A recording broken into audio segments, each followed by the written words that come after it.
Do you ever find yourself wanting to make your own homemade pizza crust, but you don't think you have the time or ingredients to do so? You have come to the right place. That was me years ago. My name is Tiffany, and I am so excited you're here.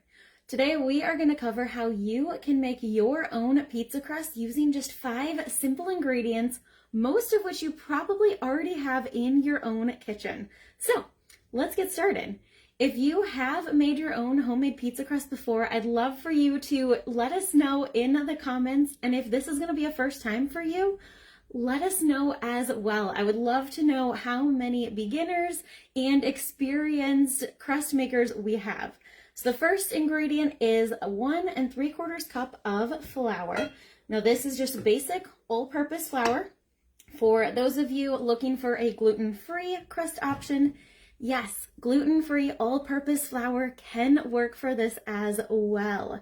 Any all-purpose flour of your liking works. So with the flour, we are going to add in 1 teaspoon of sugar, 1 teaspoon of salt. So again, basic ingredients that you already have right in your own kitchen. Now the one ingredient that you may or may not find yourself with is a packet of yeast. So I have got just the packet of instant yeast.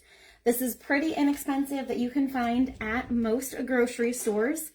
Typically they come in packets of 3. If you don't normally have yeast around, stick around until the end because I have got a super easy recipe for you to make 5-minute dough without using yeast. So definitely stick around to find that out. So we've got that in there. And then we are going to mix this all together with our dry ingredients before we add in our water. So you want to have warm water that you're going to add in here. You need 3/4 cup, and you want that water to be about 120 to 125 degrees.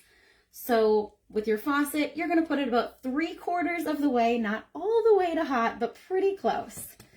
We'll add that in, and this is going to form our dough consistency. So mix it together as best as you can with that spoon until it gets a little too sticky, and then the fun part begins where we get our hands all nice and messy. But before I dive in with my hands, we are going to be proofing this dough. So you have a couple different options at this point. You can either, once you have it formed into a nice ball, you can cover the bowl with some plastic or a terry cloth and let it rise naturally on a warm surface for about 2 to 3 hours. Well, I am here in the bold north of Minnesota where it is not warm this time of year, so I'm going to be using my multi-cooker on the proof yogurt setting, which only takes about an hour for it to rise. So before I put that ball in there, we're going to prime up my kitchen spritzer. You want to add a little spritz of oil or brush a little bit of oil in there just to prevent some sticking. This spritzer is the perfect thing for that because it just adds a little spritz of oil here right in the bottom just to prevent that sticking. Now this spritzer is one of my absolute favorite products. It saves me time, it saves me money, and it's better for the environment. So with this, you only have to buy the one liquid oil, olive oil, vegetable oil, whatever you already have in your kitchen. Use it in here so you don't have to then buy cooking spray, which is bad for the environment, typically filled with chemicals, so it's not the greatest for your health either. So this is a win-win. I also love taking this camping with me when making pie iron pizzas. Definitely a must-have this summer for your outdoor gatherings. All right, so we will get this formed into a ball. So as I said, I like to use my multi-cooker to let it rise within an hour. If you have a pressure cooker with that proof or yogurt setting, because I know many of them do these days, it only needs to be about an hour on that setting. So really awesome. Plus with that proof setting, you can make yogurt, you can make other loaves of bread. The possibilities are endless when it comes to that. Now this multi-cooker has 15 other settings in it.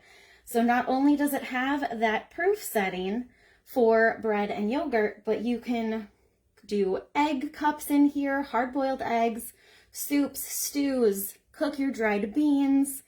It has got settings for all your different meats, different grains.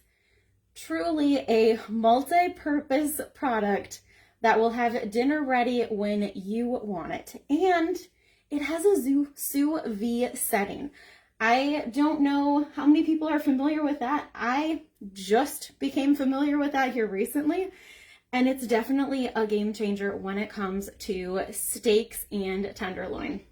So we have got our bowl in there. We'll stick this on the proof setting, but maybe you find yourself without that packet of yeast and you still want to have some homemade pizza crust, or you might find yourself with only 5 minutes to make it. Well, here is the solution for you. Instead of that yeast packet, all you need is some Greek yogurt. So that yogurt is going to replace that yeast packet.